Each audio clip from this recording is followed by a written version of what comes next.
My name is José Andrés. I was born in Spain, but now I'm a proud American too. I'm a cook. I feed the few, but also super committed to try to feed the many. We founded this NGO, World Central Kitchen, right after the earthquake in Haiti. And since then, we've been very committed to solve many of the issues humanity faces one plate at a time. So very often, my friends, people ask me, why is it so important for you, Jose, to bring a plate of warm food to people after a disaster? And I've been more than 25 years in different organizations here in Washington, in LA, feeding the homeless, but also teaching them how to become cooks, and in the process, solving a problem and turning that problem into an opportunity, not only feeding the hungry, but also giving hope to those men and women that nobody ever gave an opportunity. And I learned all of this through this man, Robert Egger, the founder of this Central Kitchen and LA Kitchen, and my mentor, and I've been next to him. A guy that said that charity should not be about the redemption of the giver, but charity in the 21st century should be about the liberation of the receiver.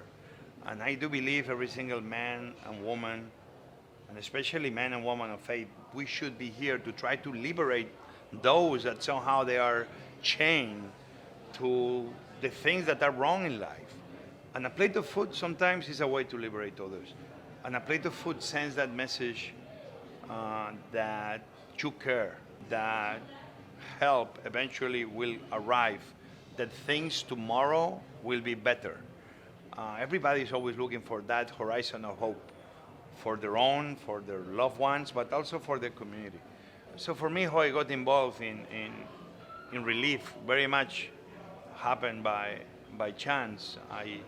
I've been in many hurricanes before, I've been in earthquakes before, and I went using a humble way to learn, because to provide aid to others, first you need to learn what they need. And I still remember being in Sunday and watching the men and women from the Southern Baptist Church, that they had the best food relief operation I've seen in my entire life. There you had those men and women waking up very early every morning with only one mission. And the mission was to multiply whatever food they had and feed as many people they could. And for me, quite frankly, I've been following very closely Southern Baptist Church because they've been doing this amazing job for so many years. And this is what makes them so unique, because they're so humble in their service to others. But inspire a guy like me to also try to do the same, because those guys cannot be everywhere, even they are a very big family of different congregations of the Southern Baptist Church. And I guess that all my training of going to different events in Houston and the fires in California, that actually we were cooking in a church in the mission of San Buenaventura, providing food to the shelters of the Red Cross and to the first responders. But especially in Puerto Rico, where we had millions of Americans hungry. The destruction was so big that I guess everybody stopped, because the problem was huge. So what do you do? And what we did was not thinking about everybody, only we began doing what we could. And the first day we did 1,000, and we had 20 volunteers. And we went from 20 volunteers to more than 20,000 men and women. And we went from 1,000 meals a day to almost 160, 170,000 meals a day. And we went from one tiny kitchen to more than 25 kitchens. And all of a sudden, we did more than 3.5 million meals in Puerto Rico alone, more than 4 million meals over the last season of hurricanes. You see, sometimes you don't need to try to solve all the problems that the world faces.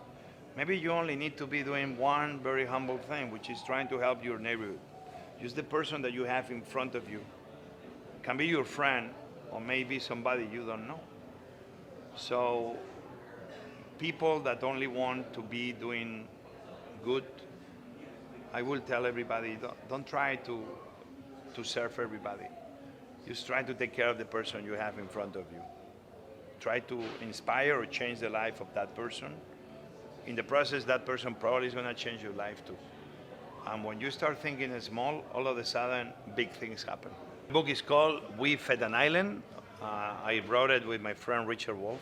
And I wanted to write the book to tell people what happened so we can be ready in the event that this happens anywhere in America or anywhere around the world.